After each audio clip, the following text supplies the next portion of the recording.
Summary of the life and career of Marie Curie, the first woman to win 2 Nobel Prizes.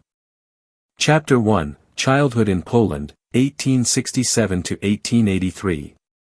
Marie Curie, born Maria Sklodowska, was born on November 7, 1867, in Warsaw, in the Kingdom of Poland, then under the strict control of the Russian Empire.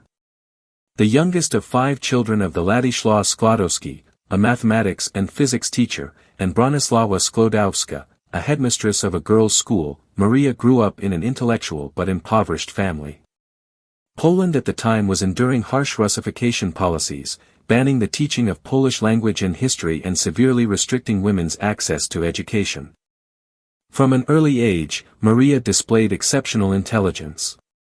She learned to read at 4 and was captivated by her father's science lessons.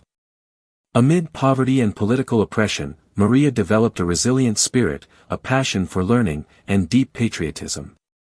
The Sklodowski family, despite financial struggles, prioritized education. Her father organized home lessons, teaching mathematics and physics to his children, while her mother encouraged independence and compassion. Maria was very close to her mother, who greatly influenced her character. However, Bronislawa died of tuberculosis in 1878 when Maria was only 10 years old. Her mother's death left a profound wound in Maria's heart but also became a driving force for her to immerse herself in studies and nurture ambitions to overcome adversity. At Warsaw's secondary school, Maria consistently topped her class due to her extraordinary memory and intense focus. However, the curriculum was Russified, prohibiting Polish language and history lessons. Secretly, Maria attended classes at the clandestine Flying University, a Polish educational movement to preserve national culture and foster resistance, reflecting her unyielding desire to defy oppressive authority. After graduating high school with a gold medal, Maria faced harsh realities. Women were barred from university in Poland, and her family could not afford study abroad.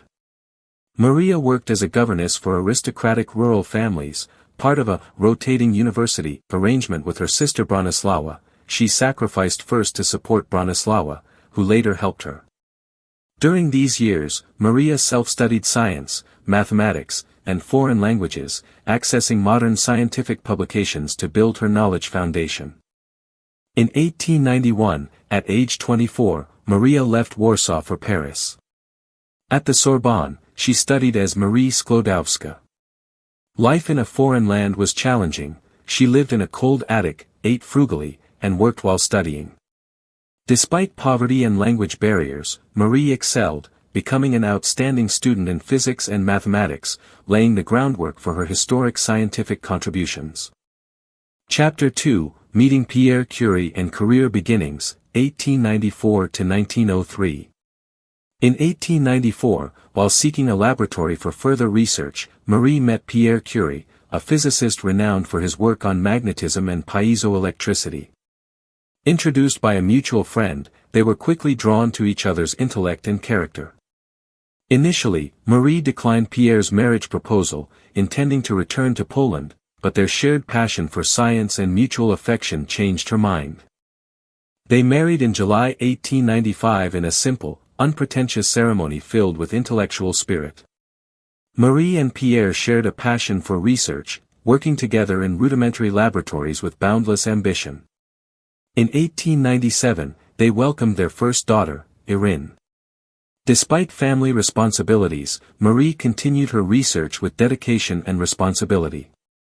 Marie completed her master's thesis on the magnetic properties of steel, then turned to studying the uranium rays recently discovered by Henri Becquerel. She chose this topic for her doctoral dissertation, a bold decision that paved the way for a major breakthrough. Additionally, Marie conducted measurements of weak electrical currents emitted by radioactive materials, using sensitive electrometers designed by Pierre and Jacques Curie, a critical experimental advance in radioactivity research. In 1898, they discovered 2 new elements, polonium, named after Poland, and radium, millions of times more radioactive than uranium. Marie coined the term radioactivity to describe this phenomenon. Isolating pure radium required processing tons of pitchblende or in poor conditions, with the couple working tirelessly in a damp, unventilated shed, often handling radioactive materials bare-handed without protective equipment.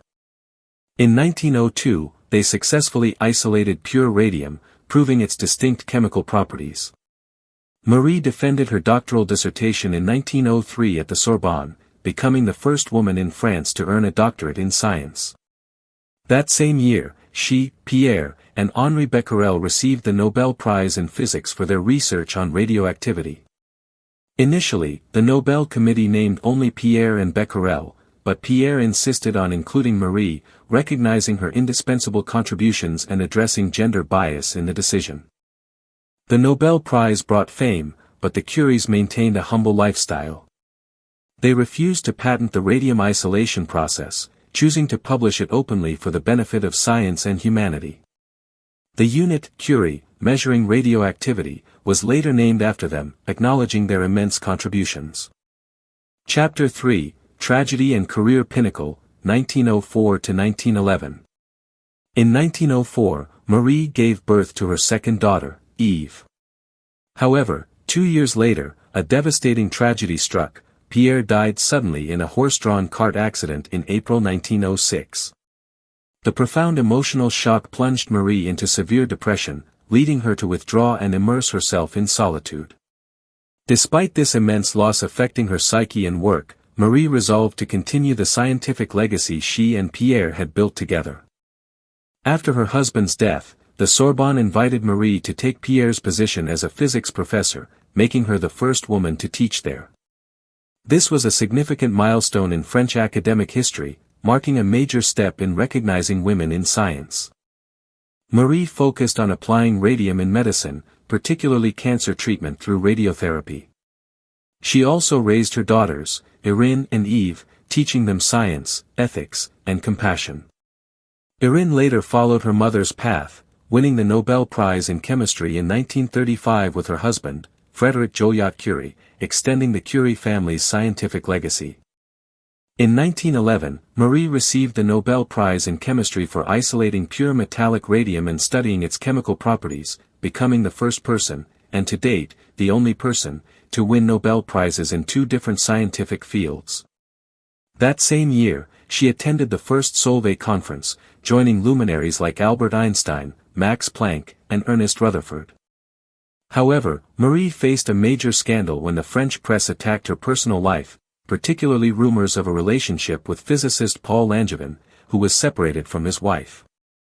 Xenophobic and sexist media portrayed Marie as a foreign woman destroying a French family, sparking public outrage that severely damaged her reputation and mental health. Many scientists, including Albert Einstein, publicly supported her, sending letters praising her character, talent, and relentless dedication. Despite exhaustion, Marie continued her research and contributions to science. She established the Radium Institute in Paris, training numerous researchers and becoming a leading center for radioactivity studies. The institute focused on physics and developed medical applications, particularly cancer radiotherapy, and under her dedicated leadership, it became a global symbol of applied science.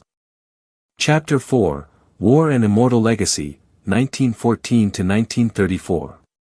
When World War I broke out in 1914, Marie Curie paused her research to contribute to the war effort.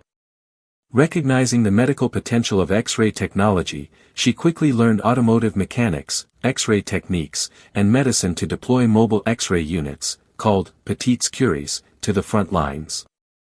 Alongside her daughter Irene, Marie designed, operated, and personally drove these units to field hospitals near the battlefront. She also organized rapid training courses for over 150 female nurses and technicians to operate X-ray equipment, saving countless soldiers by detecting and removing bullets and shrapnel from their bodies.